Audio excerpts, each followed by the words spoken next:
The majority of transmission that we know about is that people who have symptoms transmit the virus to other people through infectious droplets. But there are a subset of people who don't develop symptoms. And to truly understand how many people don't have symptoms, we don't actually have that answer yet.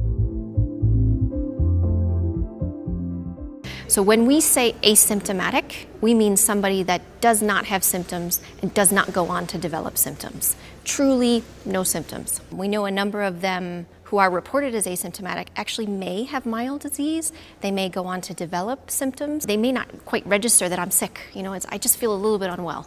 I'm just a little bit under the weather. I'm feeling a little bit fatigued. And some of those individuals we would classify as pre-symptomatic, which means they have not yet developed symptoms. We know from some of the viral shedding studies, from some of the lab work, that there are people who are infected with COVID-19 that can be PCR positive, that can test positive 1 to 3 days before they develop symptoms. And that's something that we've known for quite some time now. What we need to better understand, and this is one of the major unknowns, is what proportion is contributing to transmission. When you sing or you're shouting in a nightclub because you can't hear your friend and you're saying, can you hear me? And you're close by and you're projecting your voice at someone, then it's clear that in that situation, if the virus is present in your upper respiratory mucosa, then there's every likelihood that you can project that virus.